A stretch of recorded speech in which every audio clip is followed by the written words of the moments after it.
Mas no primeiro dia da semana, alta madrugada, as mulheres foram ao túmulo, levando os óleos aromáticos que haviam preparado. Encontraram a pedra removida do túmulo, mas ao entrar, não acharam o corpo do Senhor Jesus. Aconteceu que, perplexas a esse respeito, apareceram-lhes 2 homens com roupas resplandecentes. Estando elas com muito medo e baixando os olhos para o chão, eles disseram: por que vocês estão procurando entre os mortos aquele que vive? Ele não está aqui, mas ressuscitou. Lembrem-se do que ele falou para vocês, estando ainda na Galileia. É necessário que o Filho do Homem seja entregue nas mãos de pecadores, seja crucificado e ressuscite no 3º dia. Então elas se lembraram das palavras de Jesus e, voltando do túmulo, anunciaram todas estas coisas aos 11 e a todos os outros que estavam com eles. Essas mulheres eram Maria Madalena, Joana e Maria, mãe de Tiago. Também as demais que estavam com elas confirmaram estas coisas aos apóstolos. Mas para eles tais palavras pareciam um delírio. Eles não acreditaram no que as mulheres diziam. Pedro, porém, levantando-se, correu ao túmulo e, abaixando-se, viu somente os lençóis de linho e nada mais, e retirou-se para casa, admirado com o que tinha acontecido. Naquele mesmo dia, 2 discípulos estavam indo para uma aldeia chamada Emaús, que ficava a uns 10 quilômetros de Jerusalém, e iam conversando a respeito de tudo que tinha acontecido.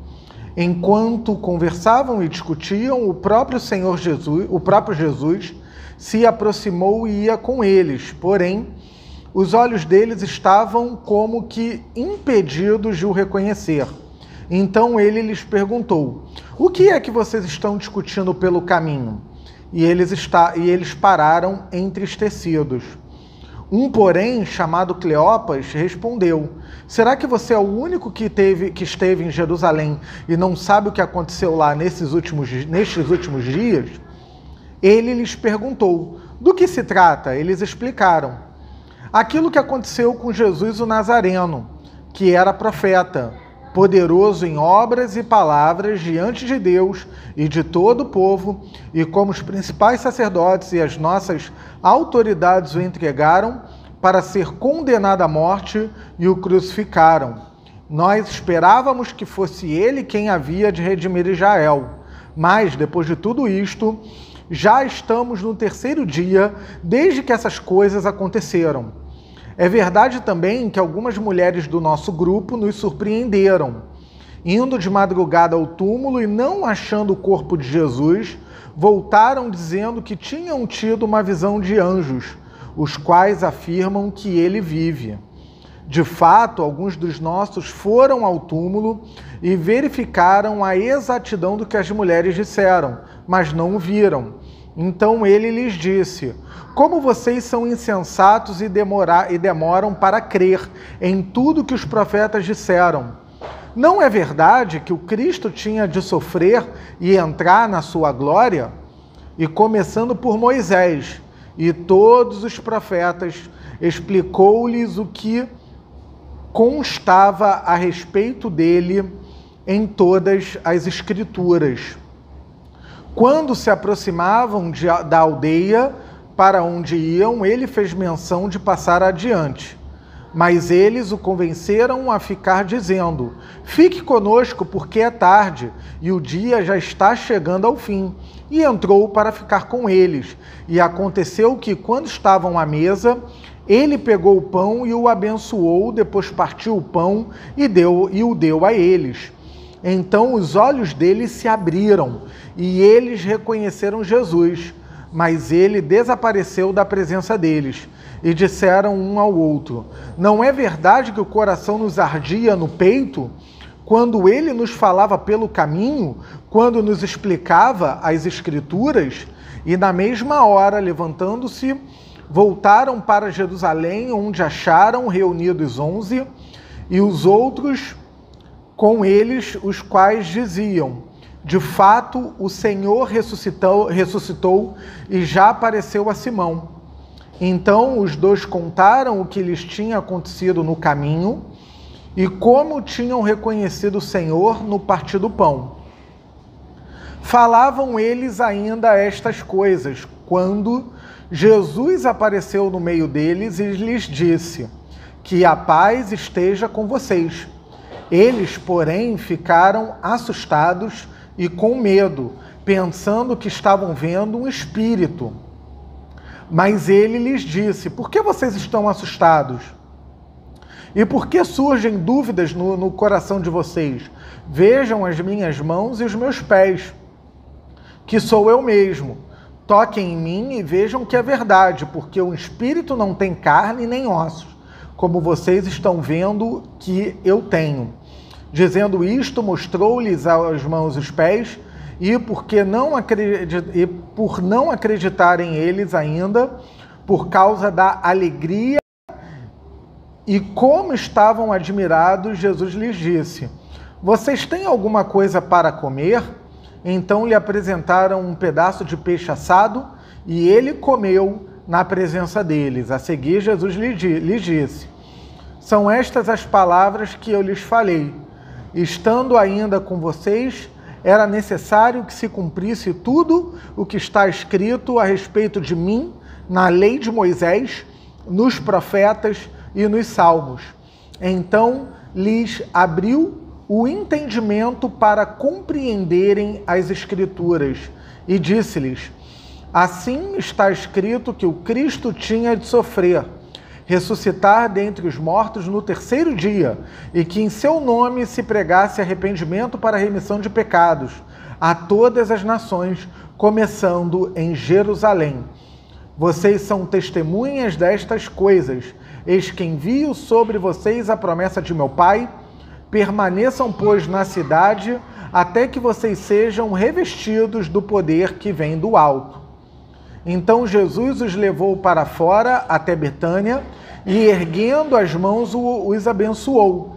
Aconteceu que, enquanto os abençoava, ia se retirando deles, sendo elevado para o céu. Então eles, adorando, voltaram para Jerusalém, cheios de alegria, e estavam sempre no templo, louvando a Deus. Palavra do Senhor.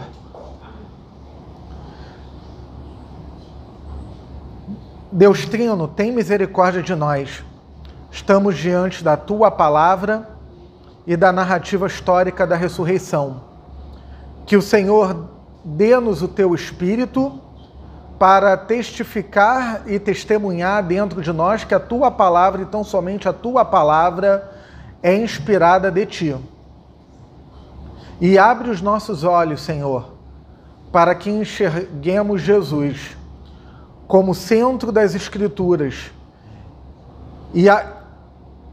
e para enxergarmos que as Escrituras apontam para Ele, que Ele testemunha e testifica as Escrituras e que as Escrituras completas testemunham e testificam dele. Me esconde atrás da cruz e que as palavras dos meus lábios e o meditar do meu coração sejam agradáveis em Tua presença, Senhor, minha rocha e meu Redentor. Amém. Meus irmãos, o título da mensagem é A Ressurreição de Jesus. A ressurreição de Jesus, domingo de Páscoa, e para colocarmos o capítulo em contexto, desde o capítulo 22 nós temos então o preparativo para a Páscoa. Jesus toma a última ceia, ele faz uma predição do traidor, e então os antecedentes no capítulo 23 que aconteceram na sexta-feira. Jesus ele foi condenado juridicamente pelos romanos e foi entregue pelos seus próprios, os religiosos da Palestina do primeiro século. Segundo, Jesus foi crucificado. Ele literalmente morreu. Ele foi pendurado numa cruz, ele morreu pelos nossos pecados e a sua morte ela é redentora. E o capítulo 23 termina com o fato de que ele foi sepultado. Como confessamos no credo, sempre no final do culto, ele padeceu sob o poder de Pôncio Pilatos, foi crucificado, morto e sepultado. Então, isso antecede o capítulo 24, que tem como tema geral a ressurreição do nosso Senhor, que é o que celebramos hoje de acordo com o calendário cristão.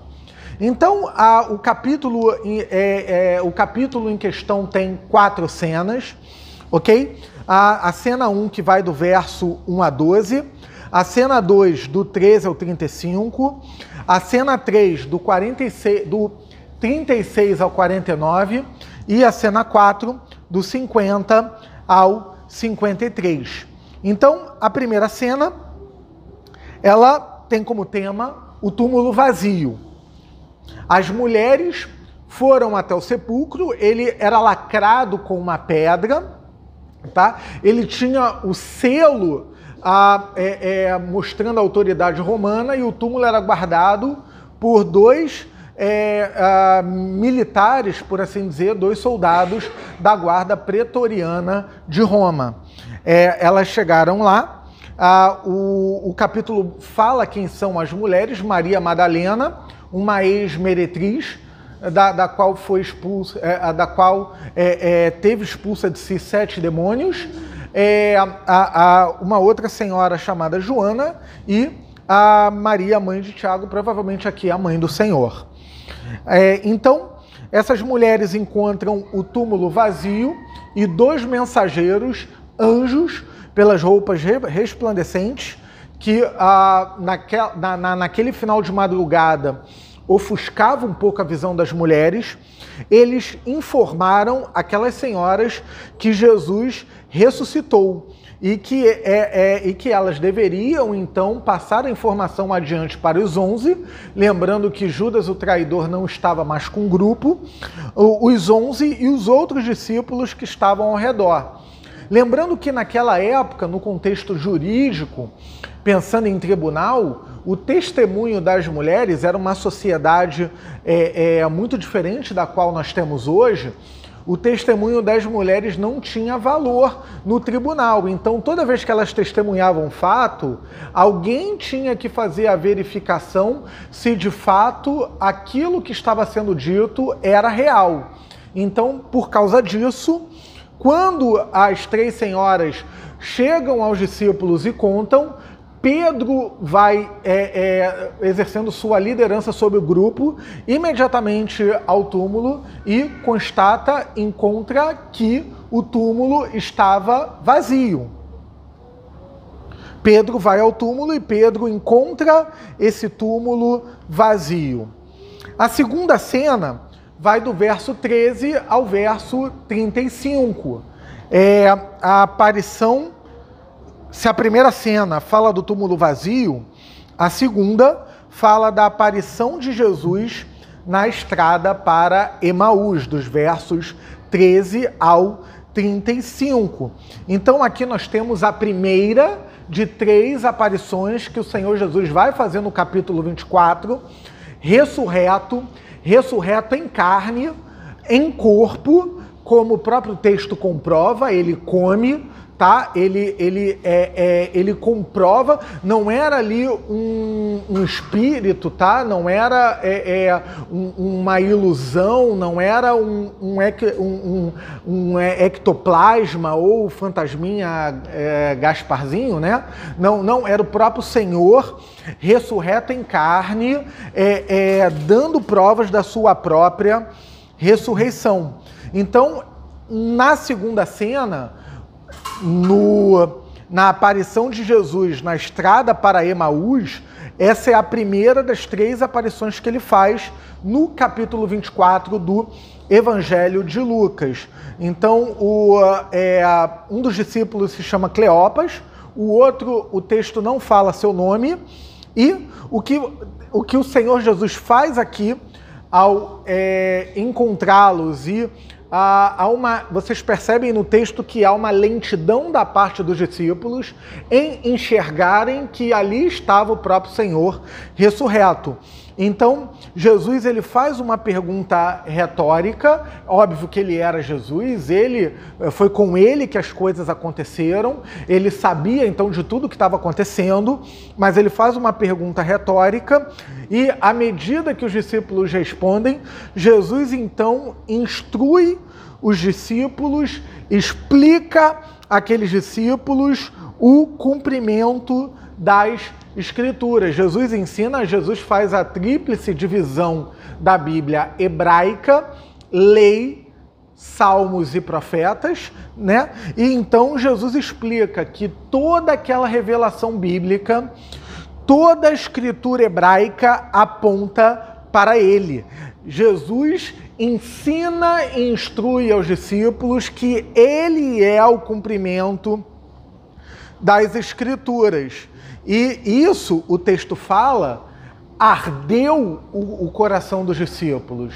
Não foi meramente uma informação cognitiva, não. Aquilo entrou na mente dos discípulos, o texto fala que o próprio Senhor deu-lhes o entendimento, o Espírito Santo faz o papel do convencimento, né? O Espírito Santo que será enviado no livro de Atos em sequência, ok? Vai ser a pregação com o pastor Charles no dia 5 de junho, né? O capítulo 2 de Atos dos Apóstolos, vamos começar em maio a exposição em Atos, a levar o mês inteiro de maio pregando o capítulo 1, e no dia de Pentecostes, então, o pastor Charles vai estar pregando o capítulo 2, o derramamento do Espírito Santo. Então, o Espírito faz esse trabalho de convencimento e a instrução que foi fornecida pelo próprio Senhor das Escrituras não foi meramente uma informação cognitiva, aquilo impactou e transformou a vida daqueles discípulos. Ou seja, como o texto coloca, ardeu o coração. Ou seja, Jesus deu o entendimento à mente pelo Espírito Santo e aquele entendimento pela mente, ele desceu para o coração. Na verdade, quem faz essa separação, por exemplo, mente, coração e físico, coração não como órgão do lado esquerdo do peito, bombando sangue para todo o corpo, mas o coração como a sede da alma e dos afetos humanos, quem faz essa separação são os gregos. E o Novo Testamento lida com isso. Mas, na verdade, as escrituras hebraicas, elas trabalham a antropologia, a constituição humana de uma forma holística, de uma forma integral. É a integralidade do ser. Então, a mente, os afetos, o interior e o físico, eles não são departamentalizados, ou não são, o ser humano não é dicotomizado.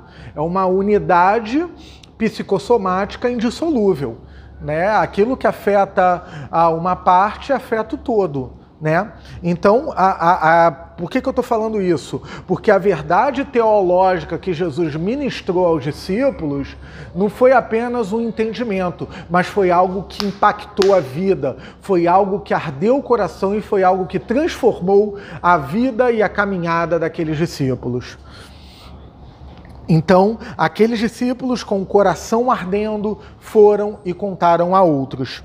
A terceira cena, que vai do 36 ao 49, tem como tema a segunda aparição de Jesus aos discípulos.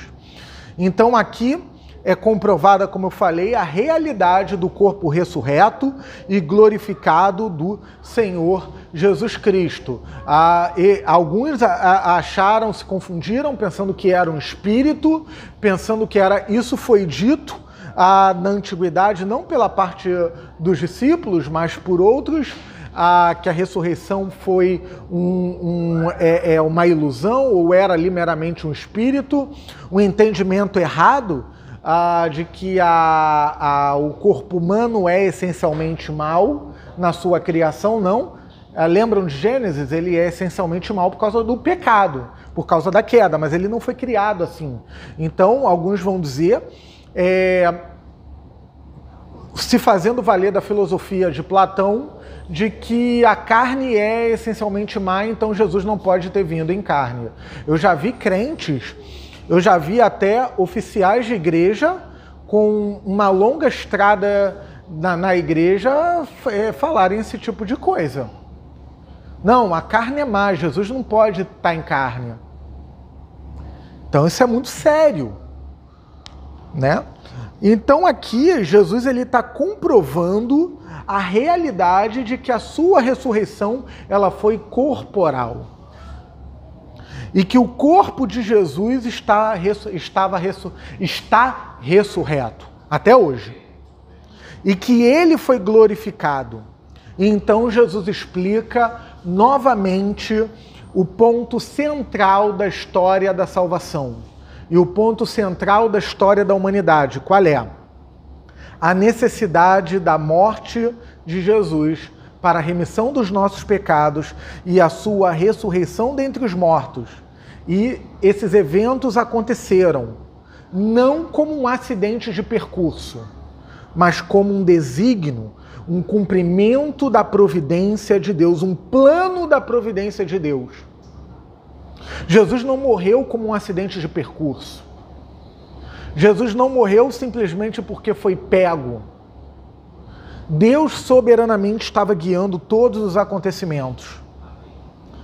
A morte e a ressurreição de Jesus, o evento da Páscoa, aconteceram como cumprimento do plano de Deus, do plano da providência de Deus para a salvação dos nossos pecados.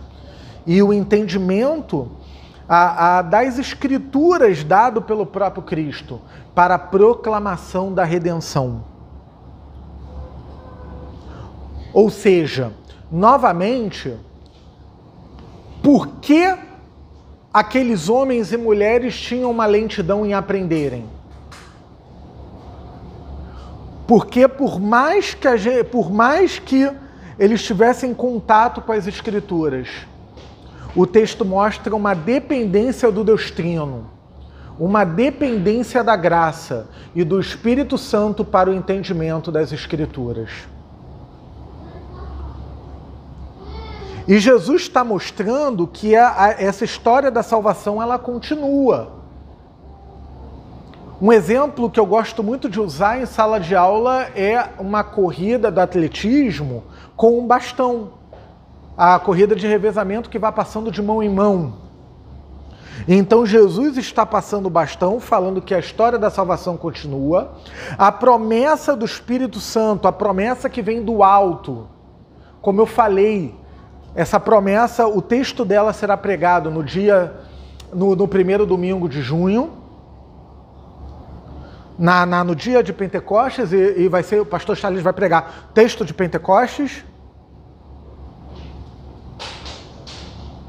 E nós, então, que fomos alcançados pela graça de Deus e conhecemos essa redenção, assim como os discípulos, continuamos a pregar o arrependimento. Os discípulos continuam a pregar o arrependimento. E a cena 4, que vai do versículo 50 ao 53, fala da ascensão de Jesus. Jesus levou-os ao Monte das Oliveiras aqui no texto. E então, dando as últimas instruções, Jesus subiu aos céus. Ele subiu ressurreto. E aqui, o Evangelho de Lucas, ele termina onde ele começa no templo. O Evangelho termina onde começou no templo. Lucas aqui termina a sua,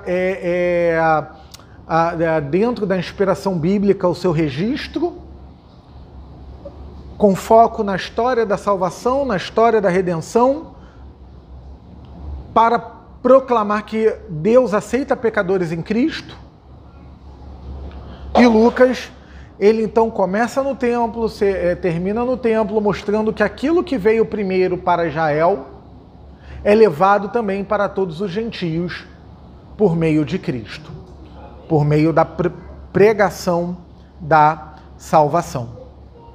Há 6 ensinos e 4 aplicações, muita coisa, muita riqueza nesse texto de hoje.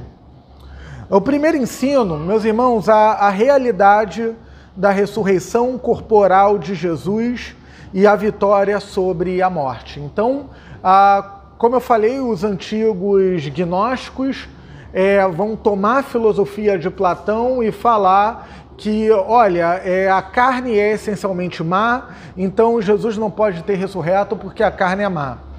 O texto mostra totalmente ao contrário. Jesus ressuscitou em carne. Esse é o coração da nossa fé. Isso mostra o lugar do corpo na redenção. Nós não dicotomizamos. Quem faz isso são os antigos gnósticos. Não. Jesus, ele ressuscitou em carne, ele venceu a morte não foi capaz de deter o nosso Senhor. Essa ressurreição, essa ressurreição garante a nossa ressurreição.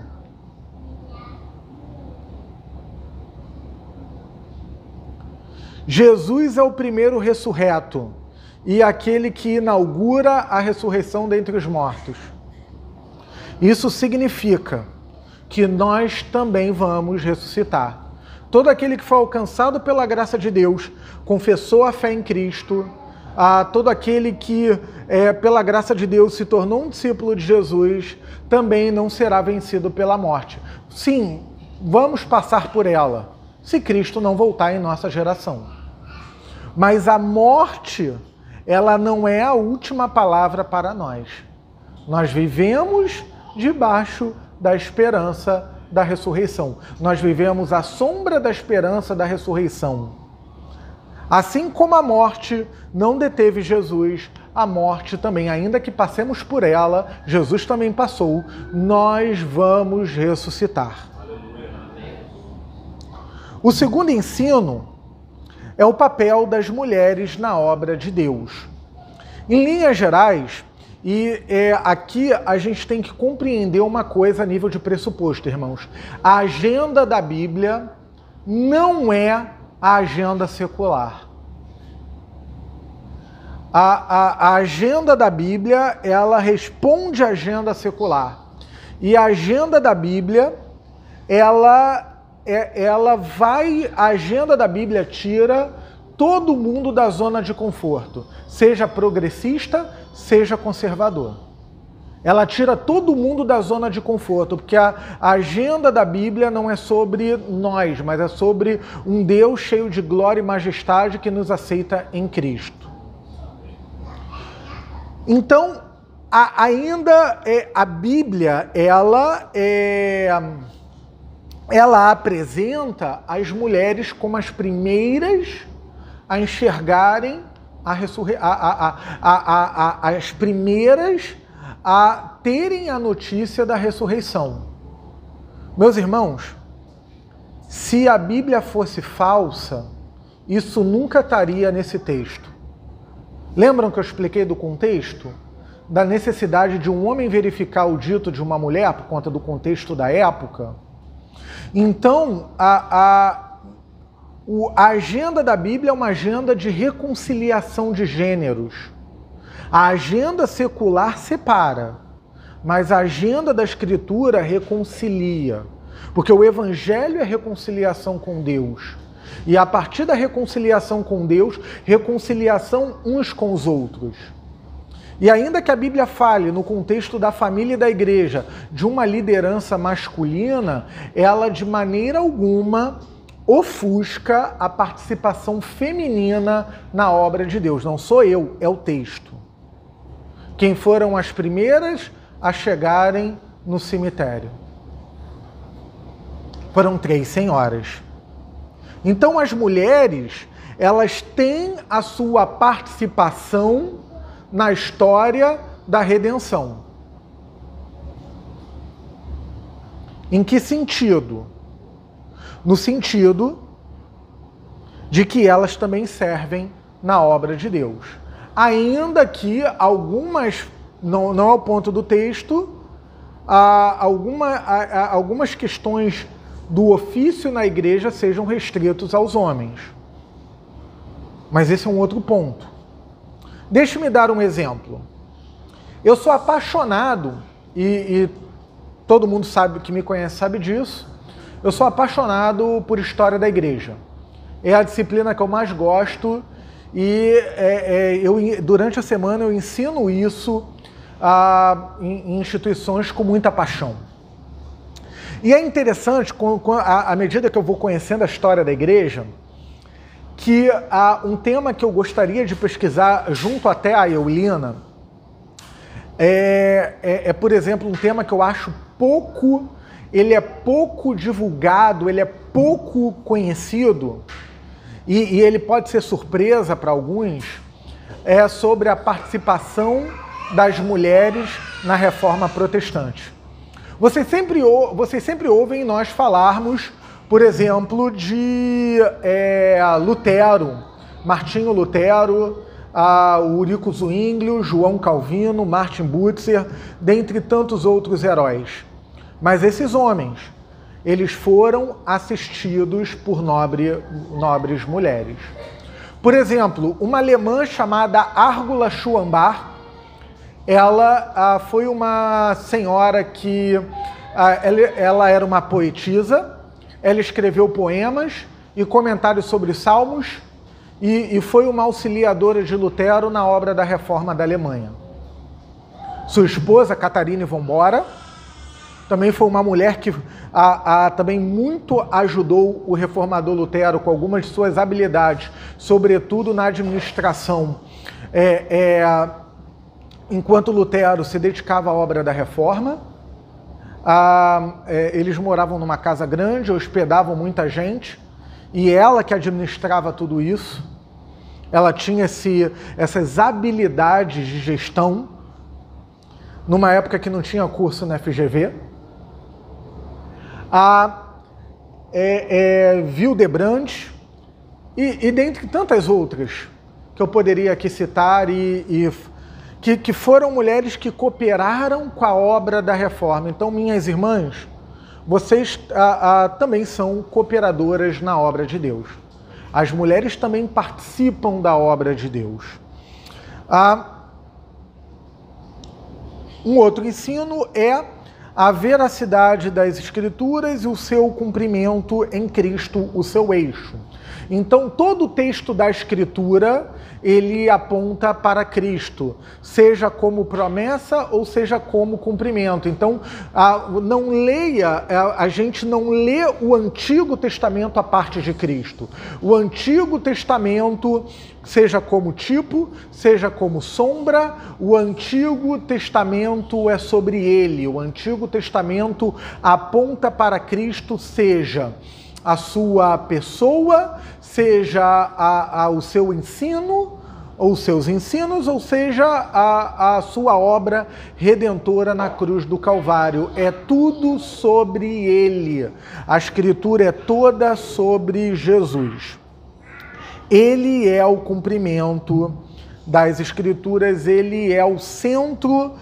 Martinho Lutero, o reformador, dizia que a Bíblia é a manjedoura pela qual o Cristo repousa. Então, a Bíblia é o berço sobre o qual o Senhor Jesus descansa. Ok? Ele é o cumprimento das Escrituras. O quarto ensino é sobre a fé experimental e o coração ardente. O que vem a ser isso? Meus irmãos, as verdades teológicas transformam as nossas vidas. Verdades teológicas são importantes. Eu trabalho como professor de teologia e verdades teológicas são fundamentais. Porém, as verdades teológicas elas transformam, elas afetam e elas impactam as nossas vidas. Os antigos puritanos, sobretudo um homem chamado João Wesley, o fundador do movimento metodista, ele vai falar sobre a doutrina do coração aquecido. Que doutrina é essa? Que as verdades teológicas devem arder o nosso coração. Os puritanos eram conhecidos, não só eles, sobretudo movimentos de renovação espiritual, que em outras tradições da cristandade começaram no século XIV, mas na tradição evangélica no século XVII e XVIII, falam do aspecto do afeto na fé, falam do coração aquecido, falam da necessidade do nosso coração arder.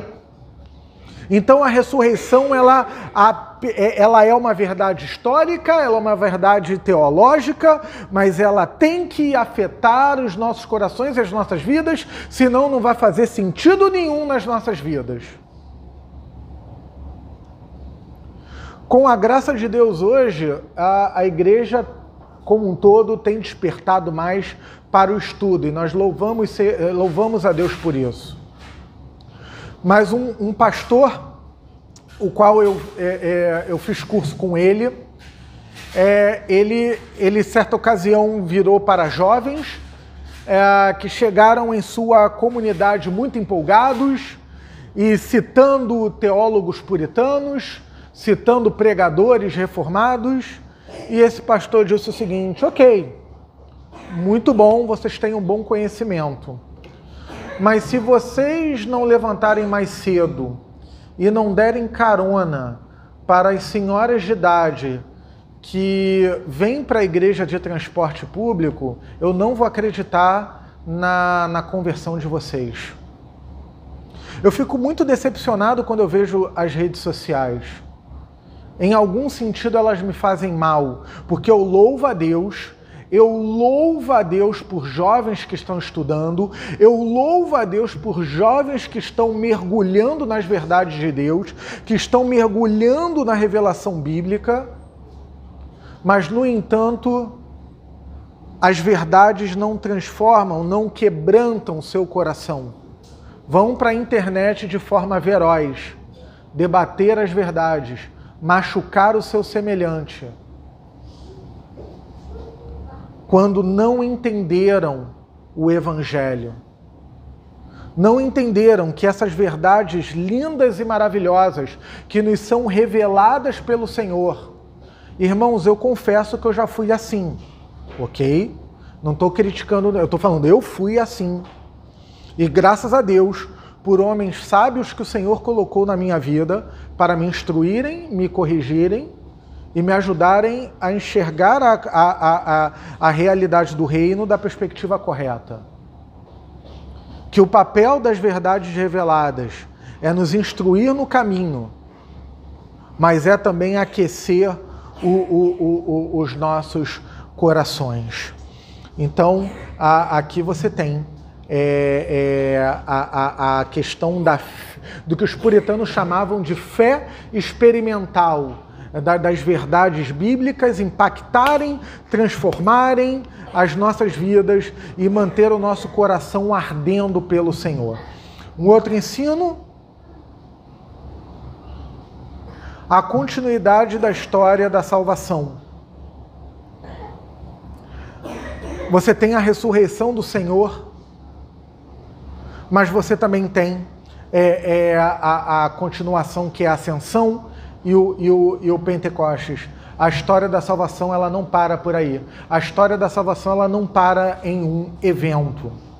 Pedagogicamente, nós utilizamos as datas e o calendário para apresentar que nós estamos debaixo de uma agenda, e a agenda da história é a agenda de Deus.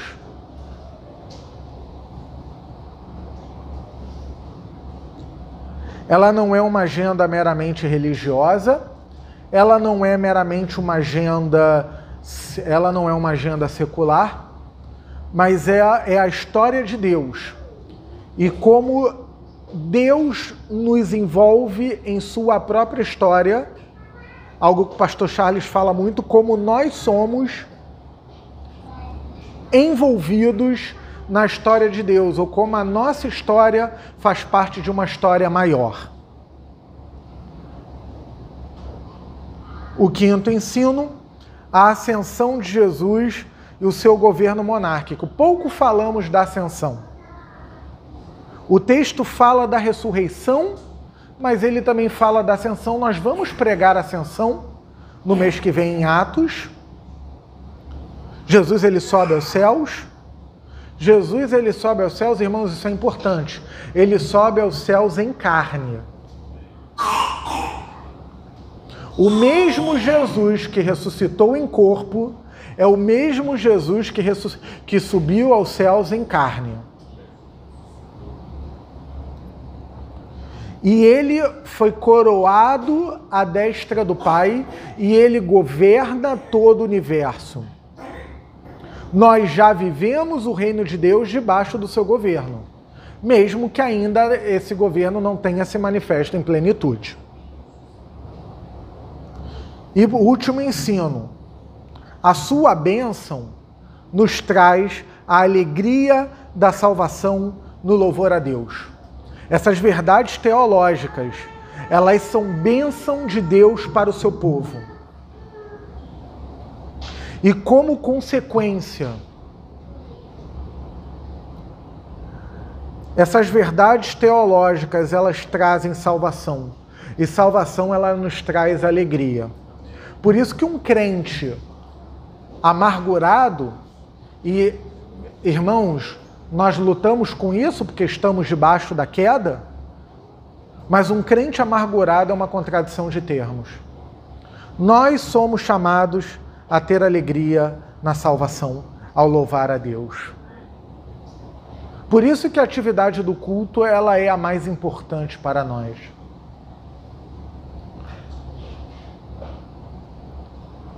A redenção, ela nos traz alegria. Como disse o missionário chamado David Brainer, que tem seu diário publicado, a doçura da presença de Jesus nos traz alegria. Você tem experimentado essa doçura da presença de Jesus em sua vida? Ou meramente você é um ouvinte das verdades teológicas sem que seu coração seja aquecido? Algumas aplicações aqui. A primeira delas, meus irmãos e irmãs, creiam na ressurreição de Jesus. Em detrimento de filosofias materialistas, naturalistas, a história evidencia que o rei ressuscitou. Claro, não basta somente isso se o Espírito Santo não fizer o trabalho do convencimento. Por isso que toda vez antes de pregar eu preciso orar e eu preciso do Espírito Santo. Eu posso repetir 100 vezes que ele ressuscitou, que se o Espírito Santo não convencer o seu coração e a sua mente, eu por mim mesmo não consigo. A minha persuasão é mero instrumento. Mas creia na ressurreição. Na época de Jesus também tinha os seus racionalistas. Na época dos filósofos clássicos, Lucrécio também era um racionalista antes do tempo, vamos dizer assim. Nessas festas, nós somos bombardeados com revistas, também nos cursos universitários, que são em sua maioria dominados pela ciência moderna. Nós somos bombardeados com informações que colocam a nossa fé em xeque. Ok, se alguém perguntar como você me garante que existe vida após a morte? Meu irmão gostava muito de fazer essa pergunta para mim, até que um dia minha esposa virou para ele e falou: Jesus.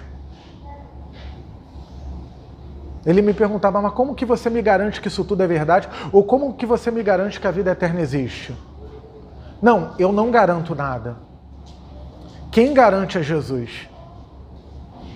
Porque ele ressuscitou dentre os mortos.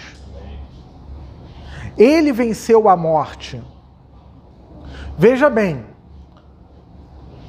compreendendo o contexto do capítulo.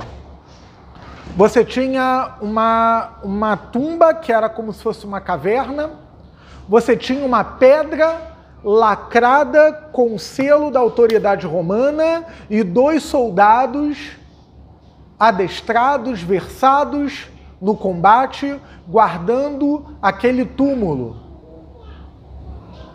Como é que meia dúzia de discípulos pescadores atrapalhados vão vencer 2 soldados adestrados? E eu, como um aficionado por história militar, conheço um pouquinho disso. Como é que meia dúzia de pescadores atrapalhados, Pedro foi tentar salvar, entre aspas, Jesus, pegou a sua faca de cortar peixe, foi tentar acertar o homem, raspou na orelha, habilidade 0 de luta, de combate. Como é que pescadores atrapalhados vão vencer soldados versados, arrastar uma pedra pesada e roubar um corpo que uma guarda especializada não conseguiu achar? Realmente é preciso ter muita fé para acreditar nisso. Ok? As evidências apontam. Inclusive, há pregadores, por exemplo, como John Stott, a quem eu gosto muito, que fala: se você lutar com dúvidas, e meus irmãos, peraí, pastor, você está falando de dúvida no dia da ressurreição? Meus irmãos, pecadores lutam com dúvidas. E o que nós somos aqui? Ok? Nós estamos debaixo da queda, então isso significa que nós lutamos com dúvidas o tempo todo. Seja acerca da veracidade de Deus, seja acerca da sua bondade, ou seja acerca da sua realidade. Nós lidamos e lutamos com dúvida o tempo todo. E o John Stott fala uma coisa interessante, que se você estiver lutando com dúvida, por exemplo, será que Deus realmente existe? Não adianta você tentar apelar para a metafísica, porque você não vai encontrar Deus lá. Então, como é que você encontra Deus? Vai para Jesus. Ele mostra o Pai. E a ressurreição é a maior evidência de que a fé cristã é a realidade. Não tem como um roubo de um corpo fundamentar uma mentira que duraria 2000 anos. Meus irmãos, essa é a maior verdade da história da humanidade. Então, meus irmãos, quando a dúvida assaltar, 2 coisas aqui. Primeiro, duvide da dúvida, não transforme a dúvida numa certeza. Da mesma forma que a dúvida está te levando a questionar a fé, e veja bem, não há problema em questionar a fé, tá? Se você ler a Bíblia com atenção, você vai ver que servos de Deus tiveram dúvida. Lembram da época da pandemia, do estudo de Abacuque? Deus se revela a Abacuque e Abacuque já começa a duvidar. Peraí, Deus, como assim? Imagina, o próprio Deus se revela ao profeta e o profeta duvida. Então, a dúvida faz parte da nossa realidade, tá, irmãos? Agora, duvide da dúvida. Você pode questionar a fé. O reformador João Calvino vai dizer que a fé que não passa por dúvidas não é uma fé madura. Então, a dúvida, a ter dúvida, ela vai te levar a ir mais fundo. Então, duvide da sua dúvida e olhe para Jesus. Lembrando que só a lógica do argumento não basta, mas que o Espírito Santo dê a você o convencimento. Mas creia na ressurreição. Creia que o túmulo está vazio. Creia que o Senhor venceu a morte. Isso não é uma história da carochinha para manipular a humanidade. Essa é a verdade de um Deus que salva. Creia na ressurreição. Segunda aplicação, irmãs, mulheres, sirvam na obra de Deus. Sirvam na obra de Deus. Alguns dos papéis, algumas tarefas, elas são restritas biblicamente aos homens, como a tarefa do ministério pastoral, como a tarefa da exposição bíblica, mas isso não ofusca a participação feminina na obra de Deus. Irmãs, vocês também são chamadas, mulheres, a anunciarem que Cristo ressuscitou. Vocês também são chamadas, teologia também é para mulheres. Não é algo só restrito a nós, aos pastores, aos homens. Não, vocês mulheres também são chamadas a servir na obra de Deus e a anunciar que Ele ressuscitou, a anunciar que o túmulo está vazio. E se a graça de Deus te alcançou, não importa o seu passado, porque a primeira mulher citada é uma ex-meretriz. Então não importa a sua história, não importa o que você já fez. A graça de Deus te alcançou em Cristo. A graça de Deus te revelou Jesus. O Espírito Santo te chamou e te convenceu. Não importa a sua história passada, o que importa é que agora você é uma serva de Deus. Deus inseriu você na história dele. Então anuncie, conte essa história e participe da obra de Deus. Meus irmãos, a terceira aplicação. A gente estuda, a gente prepara a pregação. A gente procura ser fiel ao texto.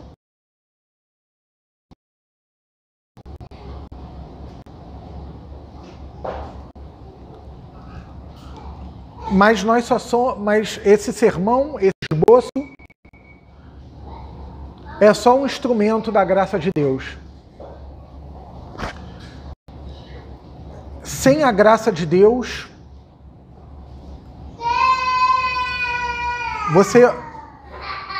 homens muito intelectuais entendem a Bíblia. Muitos ateus conhecem a Bíblia profundamente. O seu significado, interpretam as Escrituras. Bota no YouTube, por exemplo, um religioso sendo entrevistado pelo Jô Soares. Ele conhece Bíblia. Filósofos ateus, alguns das quais até eu gosto, vendem curso de Bíblia na internet, conhecem bem. Mas, irmãos, peçam a graça de Deus para compreenderem as Escrituras com Cristo. É Ele que desvenda os nossos olhos espirituais e fazem com que o texto faça sentido, com que o texto faça sentido em nossas vidas. Peçam a graça de Deus para compreender a Bíblia. De nossa parte, por sermos pecadores, há uma lentidão. É Cristo quem nos ajuda a interiorizar a sua revelação.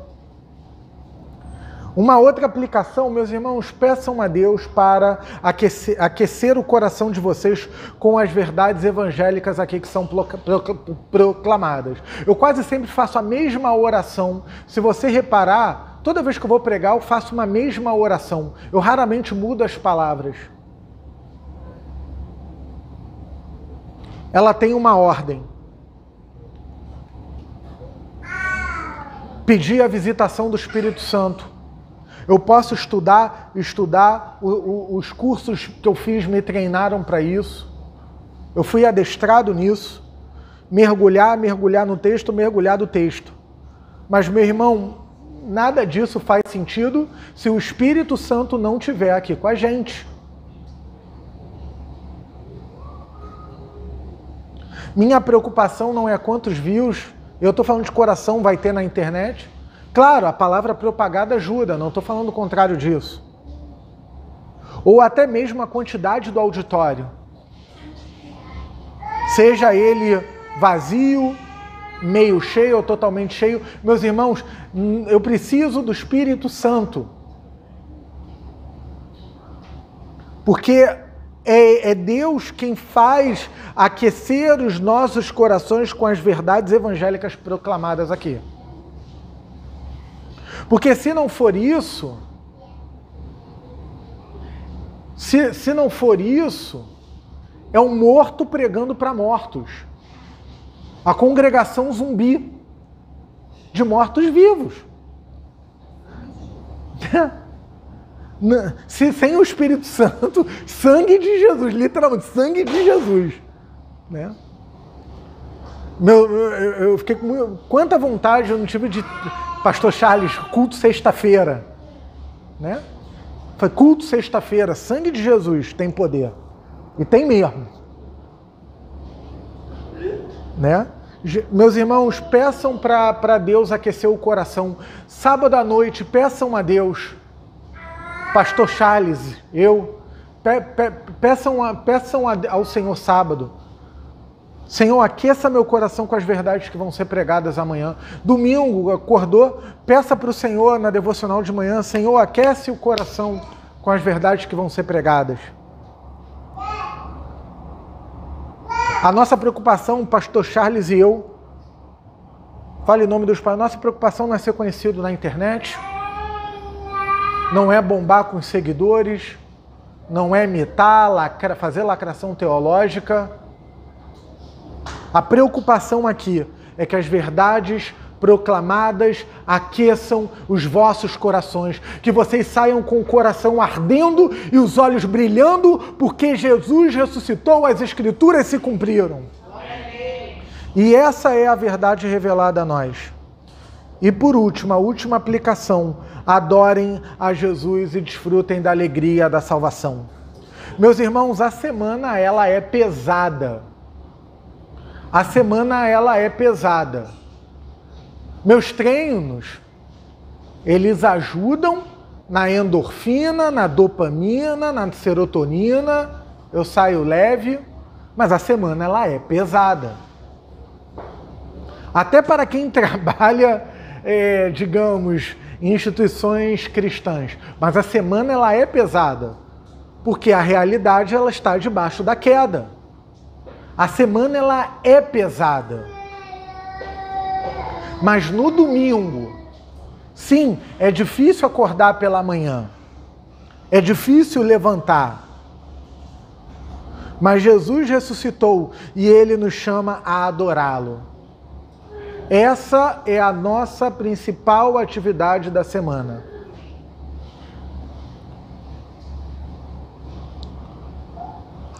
Conversando com um pastor mais velho, eu confessei para ele o pecado de que eu já deixei de ir para o culto para ver final de Copa do Mundo. Sim. Aquele que prega também já passou pelas dores do pecado. E eu me arrependo amargamente. Porque, ok, naquele dia o Brasil foi campeão. Mas, meu irmão, minha irmã, nada substitui o campeão Jesus. Porque a seleção foi campeã, ok, passou. Uma alegria passageira. Uau, minha seleção venceu a Copa do Mundo. Legal, bom. Eu gosto de esporte, não é pecado, não é errado, não. Não sei que vire um ídolo. Não é errado. Mas, meus irmãos, nada substitui Jesus. Ele é o único que nos traz a alegria da salvação. Ele é o único que responde os nossos questionamentos mais profundos. Ele é o único que satisfaz o anseio e a necessidade da nossa alma. Ele é o único que satisfaz plenamente as nossas vidas. Ele, Jesus, a religião não faz isso, o time de futebol, a seleção não faz isso, nada na criação, por mais bom, verdadeiro e virtuoso que seja, nada na criação substitui. Então, meus irmãos, adorem a Jesus e desfrutem da alegria da salvação. Isso nos traz gratidão. Como eu falei na parte de ensino, um crente murmurador é uma contradição de termos. Um crente que só reclama é uma contradição de termos. Seja grato. Quer lutar contra a murmuração? Seja grato ao Senhor. Seja grato a Deus. Olha o que Deus fez. Seja grato a Ele. Adore a Jesus e desfrute da alegria da salvação. Só a salvação em Cristo traz alegria e Jesus, Ele é o único digno, para concluir, de ser louvado e vitorioso sobre a morte e rei. Ele ressuscitou e Ele subiu ao céu. Jesus é o único digno de ser louvado e vitorioso sobre a morte e rei. Vamos orar, coração do Vale da Visão?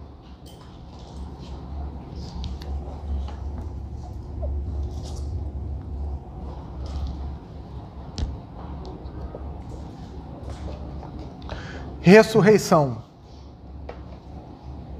Pastor Charles, se o senhor separou, não tem problema ler a mesma oração de novo, tá?